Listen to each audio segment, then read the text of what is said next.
رسول اللہ جب ہمارا جی چاہتا ہے، ہم غمزدہ ہوتے ہیں یا کسی وقت پریشانی میں ہوتے ہیں، ہم آپ کا دیدار کر لیتے ہیں، ہم آپ کی زیارت کر لیتے ہیں، ہم آپ کے سامنے آ جاتے ہیں، لیکن یا رسول اللہ ہمیں ایک چیز پریشان کر رہی ہے، ہمیں ایک چیز پریشانی کے اندر لا رہی ہے۔ فرمایا کیا پریشانی ہے؟ کہ پریشانی یہ ہے کہ اس وقت آپ کی ذات موجود ہے، اس وقت آپ موجود ہے، ہمیں کوئی پریشانی ہوتی ہے، کوئی تکلیف ہوتی ہے، کوئی مسئلہ ہوتا ہے، ہم آپ کی زیارت کر لیتے ہیں، ہم آپ کا چہرہ دیکھ لیتے ہیں، ہم آپ کی زیارت کر کر آپ سے مسئلہ پوچھ لیتے ہیں، ہم آپ سے محبت کا اظہار کر لیتے ہیں۔ یا رسول اللہ جب آپ دنیا سے چلے جائیں گے، یا رسول اللہ جب دنیا سے کوچ کر جائیں گے، ہم مسئلہ کس سے پوچھیں گے؟ یا رسول اللہ ہم زیارت کس کی کریں گے؟ یا رسول اللہ ہم محبت کا اظہار کیسے کریں گے؟ یا رسول اللہ پھر ہماری زندگی کیسے ہوگی؟ جب یہ بات میرے آقا صلی اللہ علیہ وسلم نے سنی، حضرت جبرائیل آئے اور ایک جملہ نقل فرمایا، المرء مع من احب۔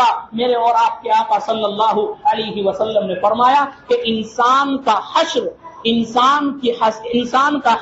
کل قیامت کے دن اسی انسان کے ساتھ ہوگا جس سے وہ محبت کرنے والا ہوگا۔ لہذا میرے صحابہ ڈرنے کی ضرورت نہیں ہے، میرے صحابہ غمزدہ ہونے کی ضرورت نہیں ہے، تکلیف میں ہونے کی ضرورت نہیں ہے۔ میرے جانے کے بعد، میرے دنیا سے کوچ کر جانے کے بعد آخرت کا مرحلہ سب سے کٹھن ہوتا ہے، آخرت کا مسئلہ سب سے آخر ہوتا ہے، سب سے بہتر، سب سے اعلیٰ ہوتا ہے۔ لہذا تمہاری محبت کی وجہ سے تمہیں میرا قرب نصیب ہوگا، تم میرے برابر میں ہوگے، تم میرے قریب ہوگے۔ لہذا جب میرے قریب ہوگے تمہیں غمزدہ ہونے کی ضرورت نہیں ہے۔ صحابہ اکرام فرماتے ہیں، صحیح حدیث میں موجود ہے، صحابہ اکرام فرماتے ہیں اس حدیث کو سننے کے بعد، ایمان لانے کے بعد جتنی خوشی ہوئی تھی، ایمان لانے کے بعد جتنی خوشی ہوئی تھی، زندگی میں دوسری خوشی اس حدیث کو سننے کے بعد ملی ہے کہ دنیا میں تو ہم محبت کا اظہار کر لیتے ہیں، آخرت میں بھی اللہ رب العزت اس کا انجام یہ دے گا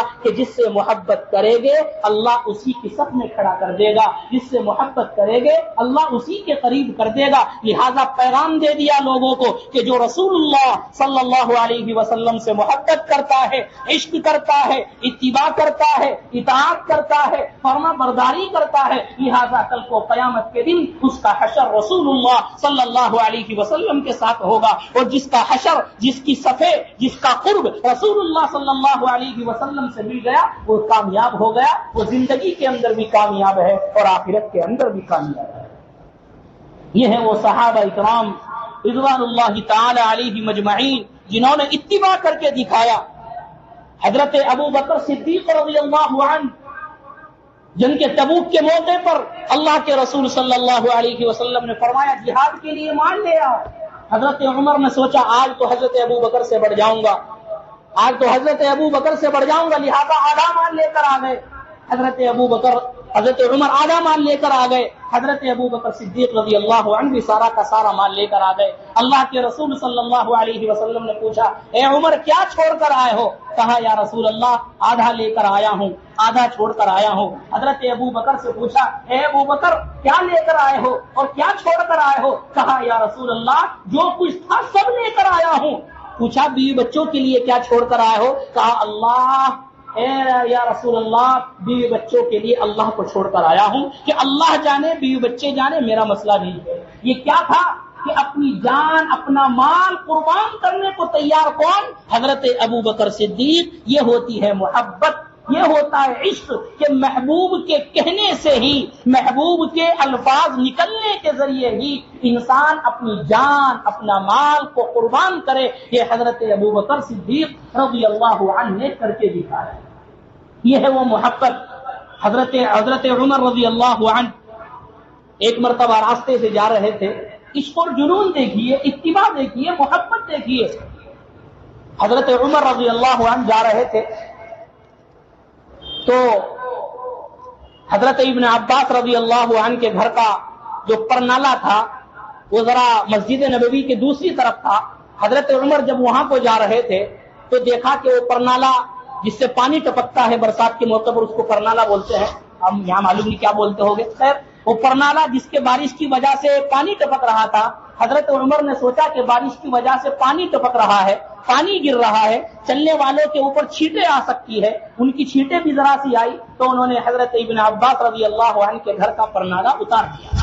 چنانچہ جب وہ اتار دیا، حضرت ابن عباس رضی اللہ عنہ حضرت عمر کے پاس گئے اور کہا اے امیر المومنین، آپ نے پرنالہ تو اتار دیا، بات سمجھ میں آ گئی، لیکن آپ کو معلوم ہے کہ یہ پرنالہ کس نے لگایا تھا؟ فرمایا نہیں، فرمایا کہ یہ پرنالہ میرے اور آپ کے آقا صلی اللہ علیہ وسلم نے اپنے ہاتھوں سے لگایا تھا، اپنے دستے مبارک سے لگایا تھا۔ حضرت عمر نے جب یہ بات سنی خوف زدہ ہو گئے، کانپ اٹھے، کپکپی طاری ہو گئی۔ کون؟ حضرت عمر، وہ حضرت عمر کہ جن کا خوف قیصر و کسریٰ پر چھایا تھا، قیصر و کسریٰ جو اس وقت کی سپر طاقت ہوا کرتی تھی، حضرت عمر کے خوف زدہ، حضرت عمر سے وہ خوف زدہ ہوا کرتی تھی۔ کون عمر کہ جس کی وجہ سے شیطان بھی اپنا راستہ بدل دیا کرتا تھا، ان کے اوپر کپکپی طاری ہو رہی ہے۔ حضرت ابن عباس سے فرمایا اے ابن عباس، مجھے معاف کرنا، مجھے لے کر چلو، مجھے لے کر چلو۔ کہاں لے کر چلو؟ کہ جہاں سے میں نے وہ پرنالہ اتارنے کا حکم دیا ہے، مجھے خود اپنے ہاتھوں سے لگانا ہے۔ حضرت عمر جاتے ہیں، ذرا اوپر کو لگانا تھا، حضرت عمر نے حضرت ابن عباس رضی اللہ عنہ سے کہا کہ آپ کا ہاتھ ایسے نہیں جائے گا، آپ اپنے قدم مبارک میرے کندھوں پر رکھیے، میری پیٹھ پر رکھیے اور پیٹھ پر رکھ کر اوپر چڑھیے، پرنالہ لگانے میں آسانی ہو۔ حضرت عمر جھک رہے ہیں، حضرت ابن عباس پیٹھ پر اور کندھوں پر اپنے قدموں پر رکھ رہے ہیں اور پرنالے کو لگا رہے ہیں۔ کون؟ حضرت عمر، امیر المؤمنین ہونے کے باوجود آج جھک رہے ہیں، امیر المؤمنین ہونے کے باوجود، شیر خدا ہونے کے باوجود آج خوف زدہ ہو رہے ہیں۔ کیوں؟ اللہ کے رسول صلی اللہ علیہ وسلم کی محبت میں، اللہ کے رسول صلی اللہ علیہ وسلم کے عشق میں، اللہ کے رسول صلی اللہ علیہ وسلم کی اطاعت میں، اللہ کے رسول صلی اللہ علیہ وسلم کی اتباع میں۔ صحابہ اکرام نے وہ کر کے دکھایا،